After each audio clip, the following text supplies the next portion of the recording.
On refait la tech. Gérald, pour ce deuxième opus de On refait la tech, tu as choisi d'explorer une question qu'on se pose trop rarement. Doit-on adopter toutes les technologies qui sont inventées ? Oui, alors avant de répondre, faisons un pas de côté pour poser les bases de la réflexion. Dans un univers du cycle de Dune, 10 000 ans avant le règne des Atréides et des Harkonnen, le monde connaît une grande révolte contre les machines pensantes. Alors que ces ordinateurs règnent partout, les hommes se révoltent et à l'issue d'une guerre impitoyable qu'ils remportent, les machines sont remplacées par les mantas. Cet événement fictionnel fait du roman de Frank Herbert, publié en 1965, un des rares ouvrages de science-fiction où les technologies synthétiques comme l'intelligence artificielle sont délibérément écartées du récit pour privilégier l'homme et ses capacités biologiques. La thématique du rejet de la machine par l'homme qu'on retrouve dans les œuvres d'Herbert s'égrène dans la science-fiction du XXe siècle.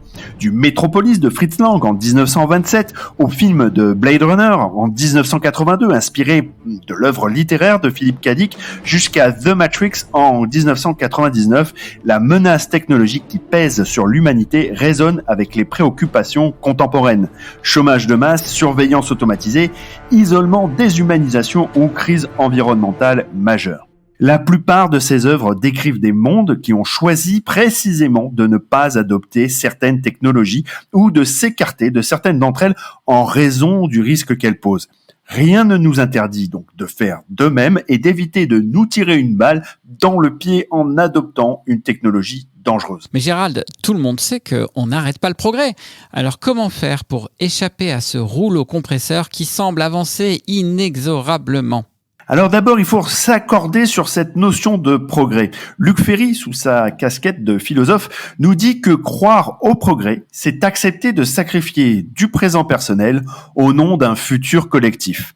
Le futur se conjugue au pluriel, donc. Il suppose qu'on fasse un choix éclairé à propos des technologies du présent pour qu'elles nous aident à bâtir un avenir vivable pour tous. C'est ça, le progrès. Une idée que Kant voit d'ailleurs comme consolante puisque nos enfants vivront mieux que nous.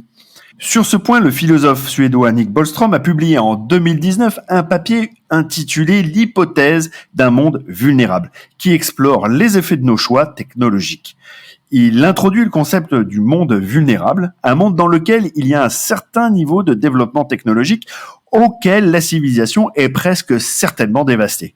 Il utilise une métaphore, celle du sac de billes, en allant du blanc vers le gris foncé, où chaque bille représente une invention technologique. Dans le sac, il y a une bille noire qui symbolise cette technologie dévastatrice. Et pour le moment, indique-t-il, tout se passe comme si nous n'avions pas tiré la bille noire. C'est un véritable coup de bol. Si vous êtes familier des statistiques, vous comprendrez que plus on avance dans le temps, plus il y a de chances, selon Bostrom, de tirer une boule noire. Pour échapper à la catastrophe, il faut donc mettre en place des mécaniques de gouvernance de l'innovation et réfléchir au poids des technologies que nous inventons et à leurs effets à long terme. Ok, mais en régulant la technologie de cette façon, on risque de passer à côté de plein de bonnes choses pour le développement de l'humanité. C'est pas un problème, ça aussi ? Alors, d'abord, rien ne dit que nous serons capables de nous inscrire dans le temps long. Au fil du 19e et du 20e siècle, les ouvriers de tous les pays se sont dressés parfois contre l'automatisation de leurs outils de travail sans jamais parvenir à faire céder le camp adverse. Aujourd'hui, les lignes mécanisées tournent quand même avec un minimum de personnel humain et certaines entreprises comme Amazon espèrent réduire leur présence à zéro. Ensuite, il y a matière à espérer.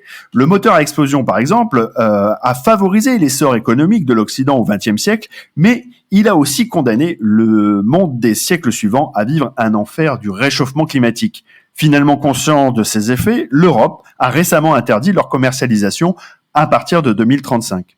Enfin, rien ne dit qu'en l'absence de régulation, nous n'allons pas tirer le prochain coup la fameuse boule noire dont parle Nick Bostrom. Et je vous laisse là-dessus, sur les regrets d'Oppenheimer, l'homme considéré comme le père de la bombe nucléaire, qui déclarait après avoir vu les effets de la bombe sur Hiroshima, « I am become death, the destroyer of worlds. Je suis devenu la mort, le destructeur des mondes. » Crunch Tech, esprit critique pour tech éthique. Bien, donc